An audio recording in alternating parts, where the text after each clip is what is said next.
Hey, welcome to the Ripple Effect Podcast. I'm your host, Steve Harper, and I've got a question for you. Have you ever walked into a conversation feeling super confident, like this is going to work, and you walked out questioning your sanity? Chances are that you probably had a conversation with a narcissist, and I want to talk about that today.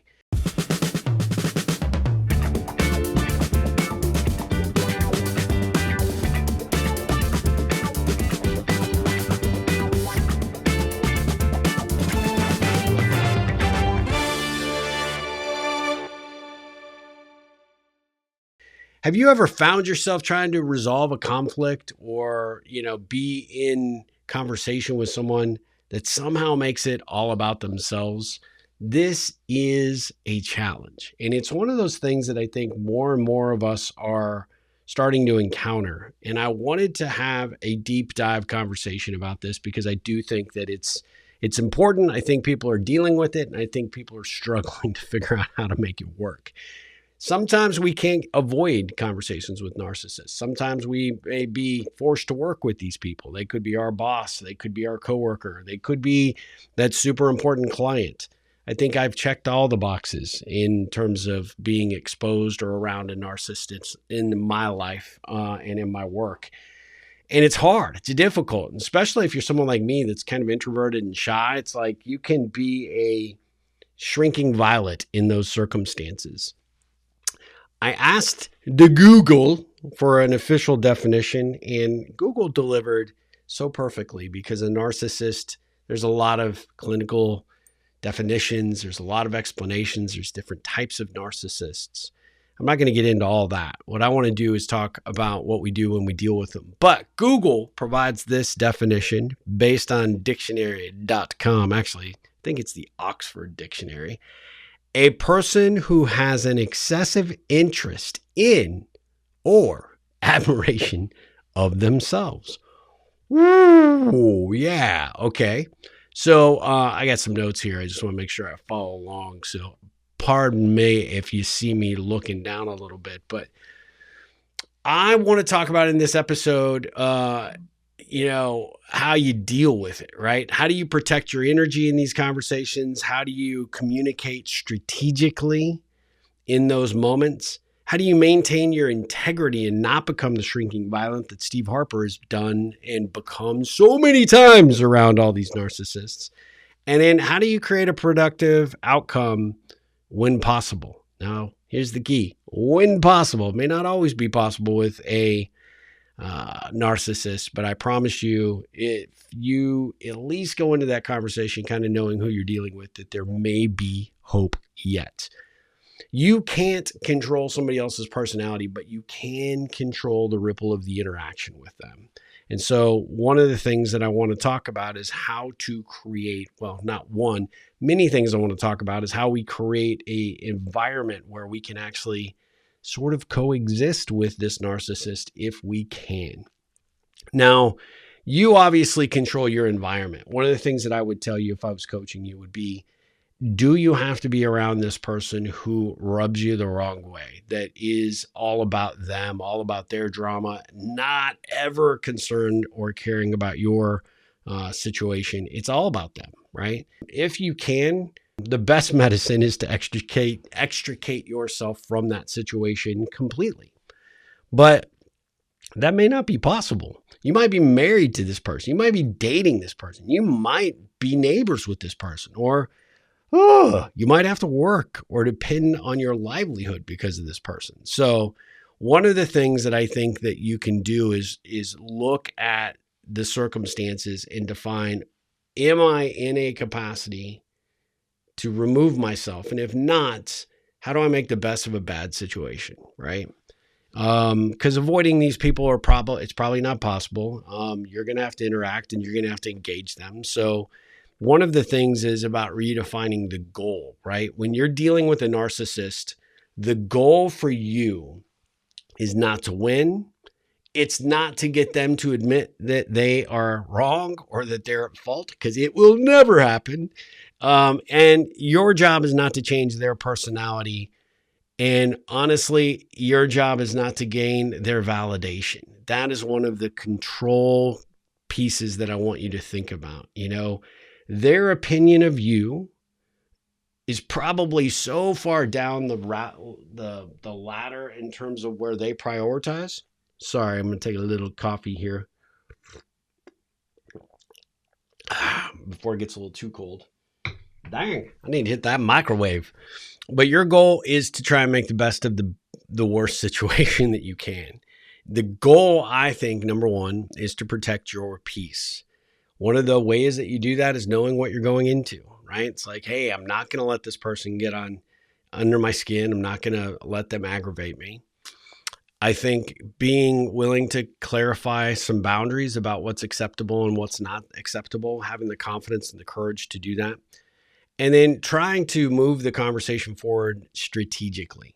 So if you know going in, this person is going to make it all about them, how can you go into that conversation with a mindset that you're going to eliminate anything where they could use the word I, right? That means having a game plan, thinking through, how do I want to cultivate this conversation? How do I want to craft it? And basically, how do I do this in a way that helps me accomplish what I need to do? And then really at the end of the day, lets me leave with my integrity intact. That's a critical thing. And I think one of the things that is important to you is when you stop trying to fixate on trying to fix the person and you start focusing on managing the interaction and create an environment that potentially rebalances the tables of conversation for you, you're actually shifting the power dynamic, which can be often a mind scramble for a narcissist, to be perfectly honest with you. We got to understand the psychology of a narcissist. And I think, I'm not going to go a deep dive. Freud didn't give me my brief here. They just are a couple of things that I sort of have recognized over the course of my career path in dealing with some of these people that I've sort of figured out and sort of understand the person that I'm going to be engaging with and sort of figure out how to adapt the rules of the game to apply so that I can take a little bit of their self-effacing power away. First of all, people with narcissism or narcissistic tendencies have a need to win. If it's a small conflict, a small problem, or there's a dispute, they will try to win at all costs. They need admiration and your adoration. They need you to think that they are the smartest person in the room, but they need they need you giving them their flowers, right? Their credit. They always will avoid accountability. This is a big, big factor for people with narcissistic tendencies. They don't want to own anything except the win, right? If you come at them with criticism, they are going to react poorly. In fact, probably really strongly in a very poor way. And I think that they will always try to re-steer or reframe the conversation back so that they can make it about them.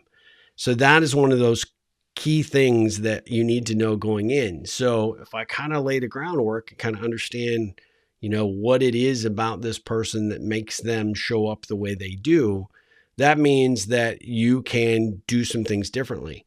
Because direct confrontation just means we're going to create an environment for escalation.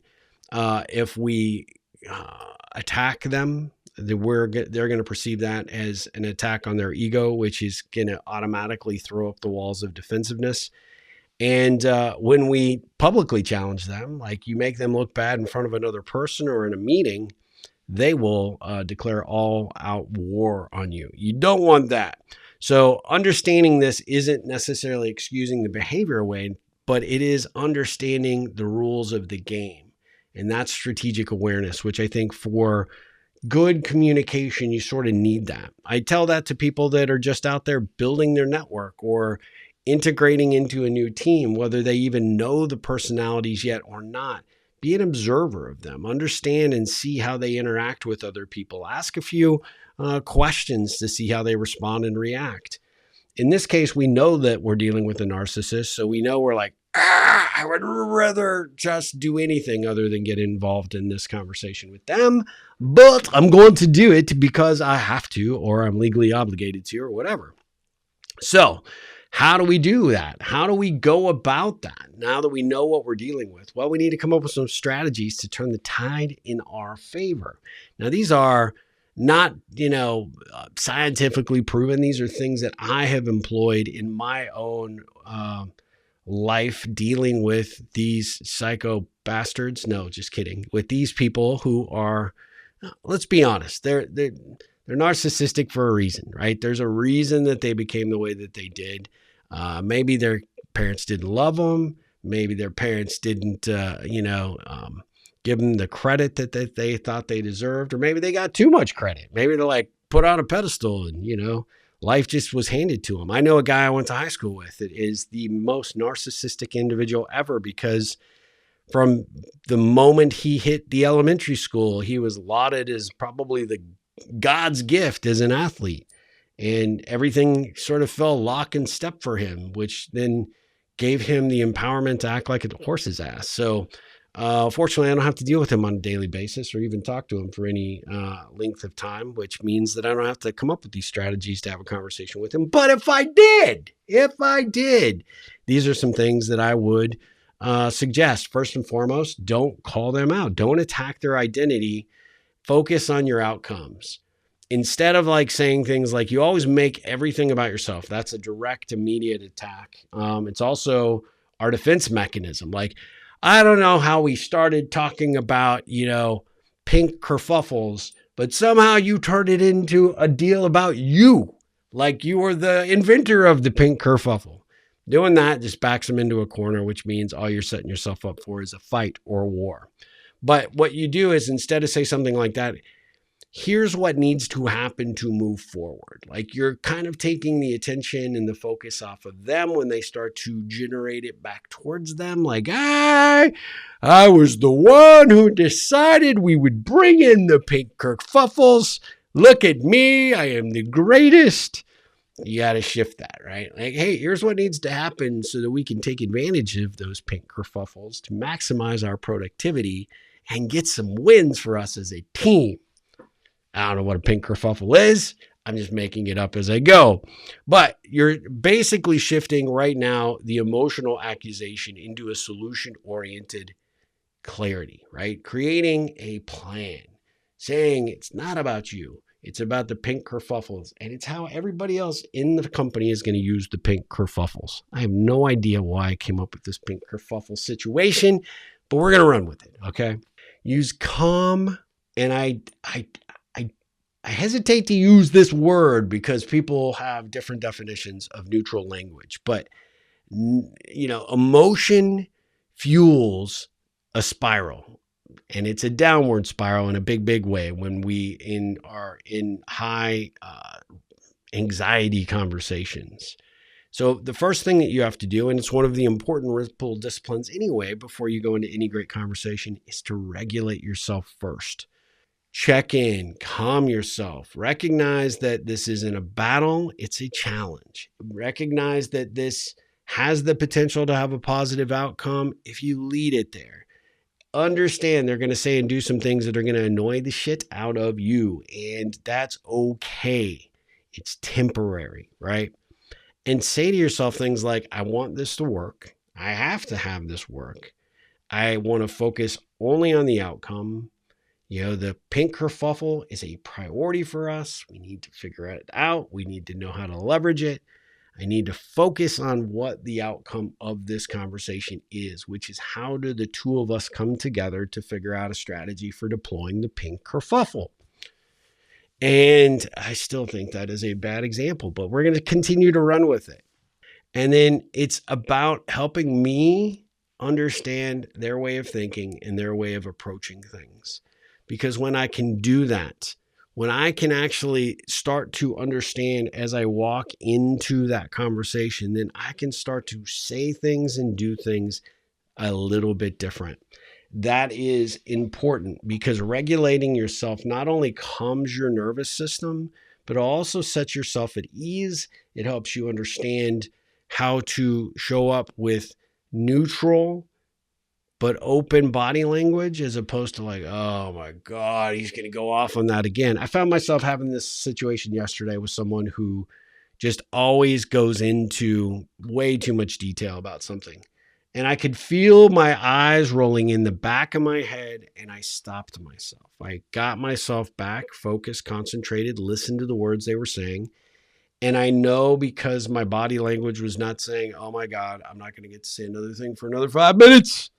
It actually started to stem the tide a little bit. I got to be honest with you. I wouldn't say they're necessarily a crazy narcissist, but they do have some narcissistic tendencies. And so I was able to control myself so that I could control my reaction to the situation. So one of the other ways to do this is to feed a little bit of their ego, little bit, without losing the integrity of yourself or the situation.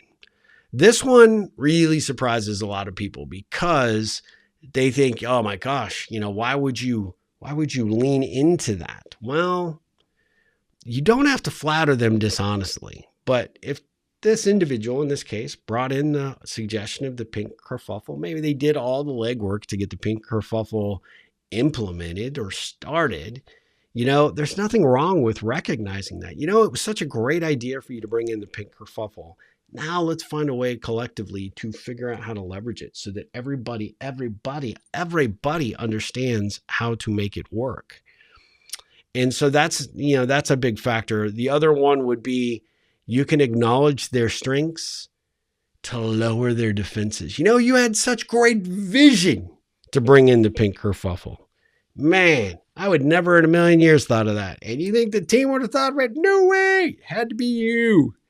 Now, all of a sudden, you are playing into your hand, not theirs, because they're not having to tell you how great they are, because you're sort of already telling them that.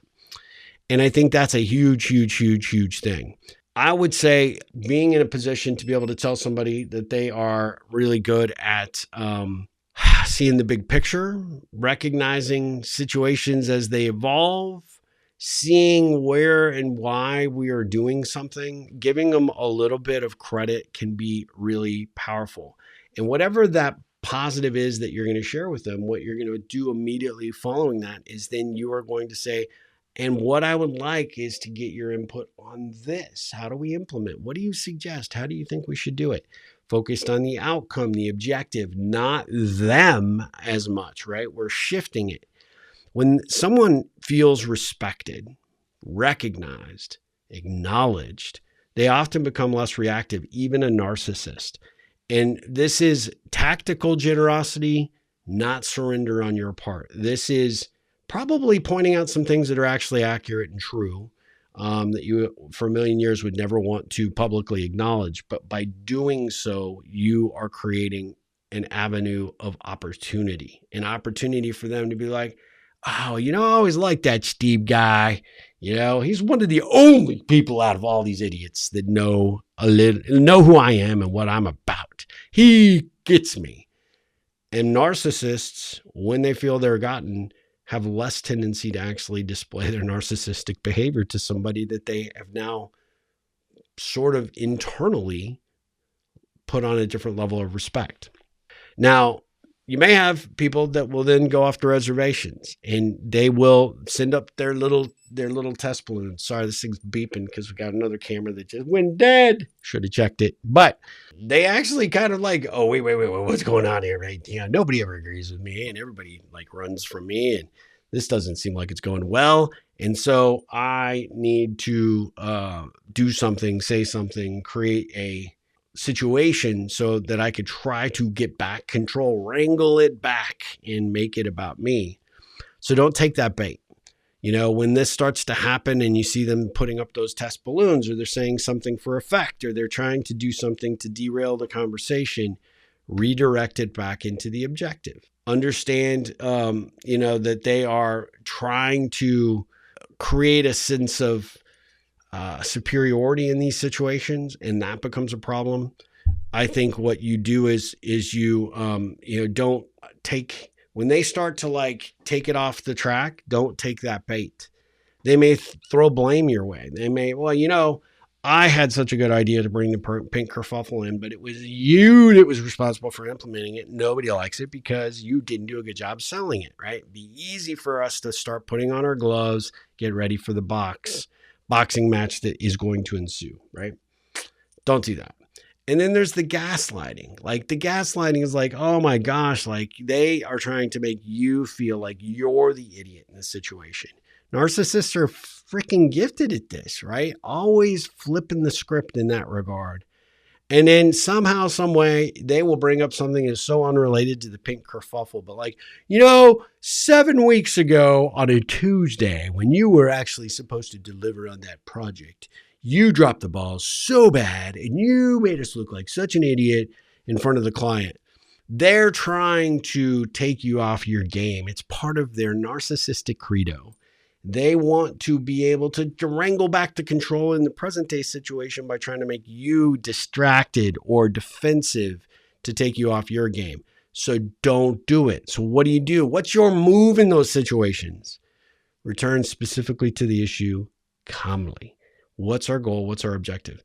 Can we address all that stuff maybe later? It sounds like you got some issues with me or some problems. Sorry about that thing that happened 7 weeks ago. But that's not what we're here to talk about. Right now, we need to stay on point and focus on the pink kerfuffle. And you're taking away all that power. And they're like, but I was trying to land body shots and it didn't happen.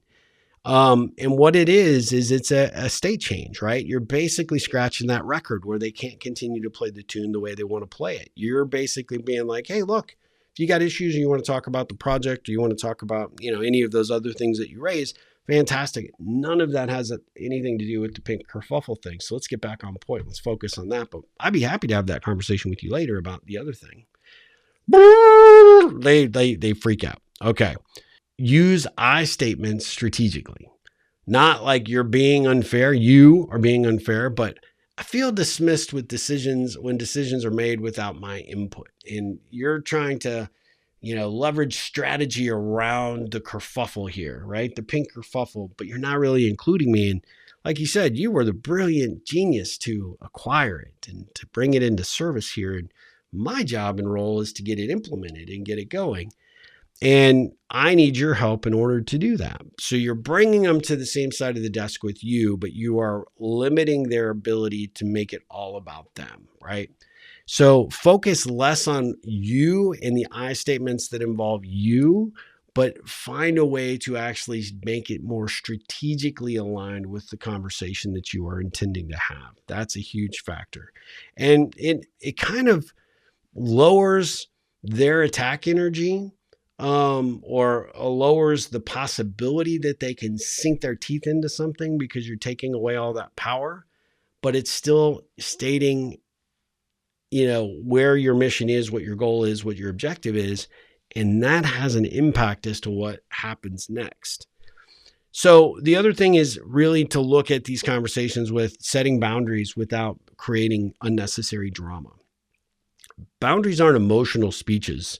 They're not like, okay, every single time that we get together, you do this, this, and this, blame, shame. You don't do that. You say things in a way that basically says, hey, look, if you're not prepared to have this conversation, or you're not ready to have this conversation, or you're not willing to step up to the plate to help me implement our strategy here, then that's cool. That's cool. We're going to agree to table this for right now, or put a tack in it, or stick a pin in it, or whatever one of those phrases is. And we'll come back to that in a time that's a little bit more comfortable for you. And you just remove yourself from the situation. And rather than allow them to take over or attack you, I always say, hey, it clearly is not a good time. Seems like you're having a bad day. You got a lot on your plate. Let's revisit this later. And you just skedaddle. Do that in a way that basically doesn't kick them, squarely in the butt, but at the end of the day, takes away their ability to address it. At the end, if they have no power, they can't attack, they can't make it about them, then they don't they don't really have that fourth leg of the stool to sit on, right? So they're still super wobbly. And that may just be enough to be like, well, no. I'm fine. We're going to talk about the pink kerfuffle. Let's get it done. Let's get it done. Right. But that's the key thing, right? No threats, no volume, just clarity, right? That's what you're doing. And if they can't be respectful in the moment, then just remove yourself. And one of the things that I always tell people, especially in team dynamics, it's the biggest ripple you can do. Be firm, but be kind and be clear, right? Those three things in any conversation, whether you're dealing with a narcissist or anybody in general, is just kind of a good way to go about it. So a couple last points here is make sure that when you're going to have this conversation, you would choose the right environment. Don't, hey, I want to talk about the pink kerfuffle. And then they're like, fine, stop by my cubicle or come into my office or whatever. No, find a neutral setting, maybe preferably a public setting. Hey, I was thinking we could talk about that pink kerfuffle. Do you mind? I was about to go on a walk around the building. Why don't you join me? Or how about we meet at 12:30 after everybody's done in the lunchroom? Or let's meet at or near the coffee pot, and then we'll grab a table and have a conversation. Find a setting that's away from where they feel the most comfortable. Create it in an environment where it's the most public. Because the one thing narcissists don't like is unnecessary attention. Believe it or not, they're all about the attention, but they don't like public attention that they don't control, right? So they don't want to be in an environment where they can't actually control the narrative of what people are thinking about being talked about or said to them. And so public setting is a really, really, really good thing. Also, the audience dynamics is really important. If this is going to be a one-on-one conversation, that's great. If it's going to be in a community or a committee of some sort, or, in a small group, understand what the dynamics are. Maybe even brief the group about what you're planning on doing so that this conversation gets the maximum output you can get, and that we can stimulate the tide of the narcissist as best as we possibly can. And then avoid any situation where their ego is amplified, right? I always find that people like to be around people that laud them, or people that, have to sing their praises, because they feel afraid not to. And so that's why, being around an environment where people are sucking up or reaffirming the power dynamic that this narcissist might have is not a good idea, right? Which is why trying to get it outside of the fishbowl of, their team, or finding a neutral site or place to have the conversation where you don't have people coming by and be like, hey man, what's going on? Well, great job on coming up with that pink kerfuffle thing. And then they look at you, you're like, why are we not implementing it yet? You don't want to do that, because that just builds their power position and then makes you look like a bonehead. Here's the thing. I think know when the goal is distance, not agreement. And this is really critical, right? So some conversations will never be productive.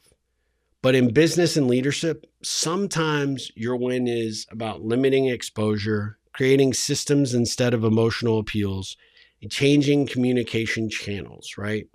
The goal there, and what I mean by this, is that it's getting as far away from their narcissistic behavior as possible. And maybe sometimes we won't get on the same page. We won't see eye to eye, but we're going to find a path forward regardless. And what you're trying to do is you're trying to limit the damage that they can cause, because it'd be easy to just ignore them and say, I'm going to go and figure out the solution myself. But then they have a story to tell everyone else that you didn't include them, or it was their great idea, but they weren't part of the implementation team.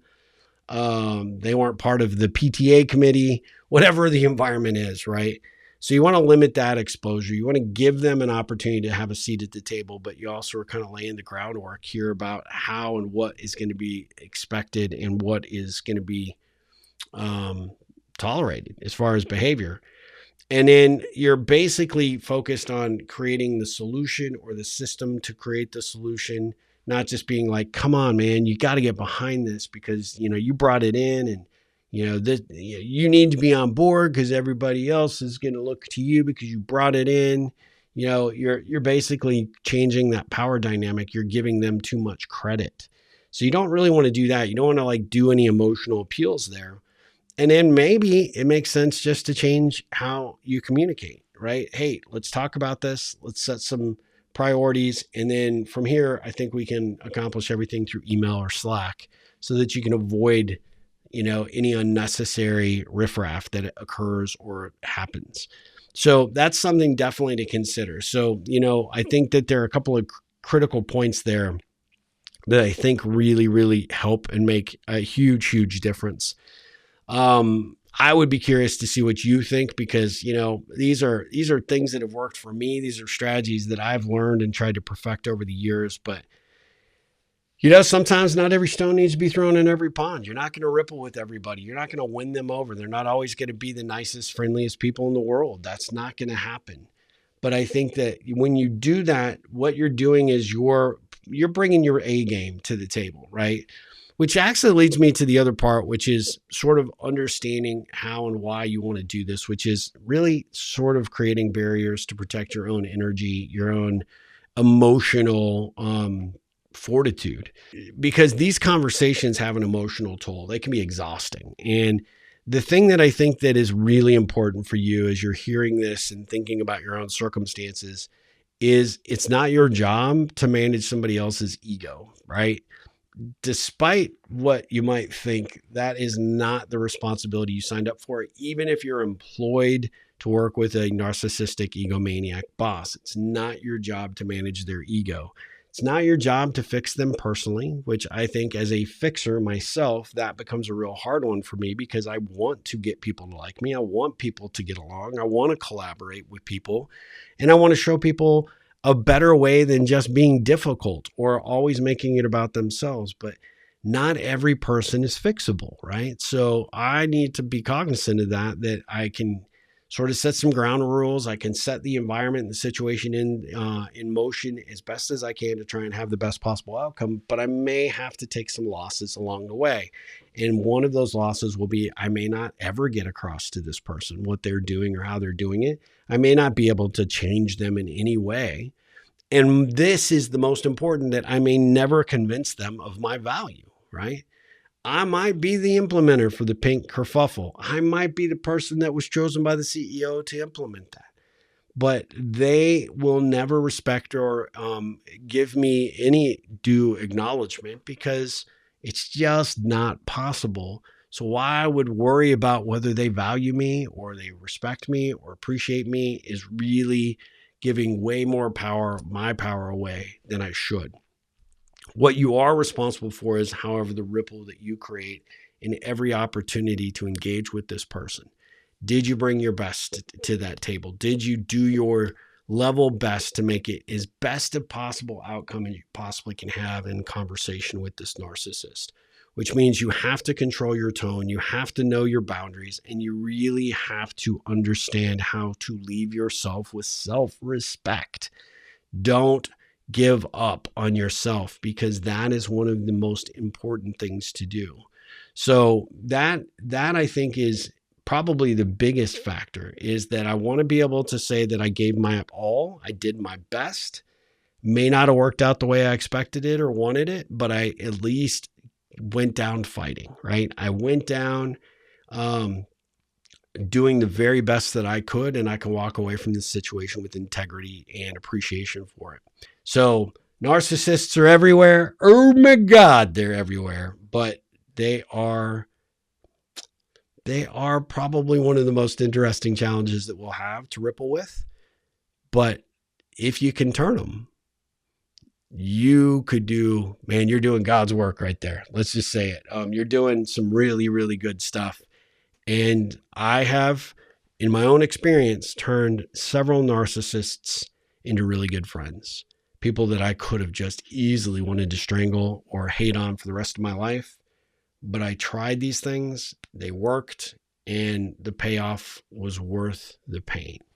So I hope you'll give it a try. I hope you'll let me know how it goes. Hope you enjoy a little deeper dive on this solo podcast. Let me know your thoughts. Let me know how you've dealt with narcissists in the past. Leave comments on our YouTube channel, Spotify, I think now has comments on the podcast.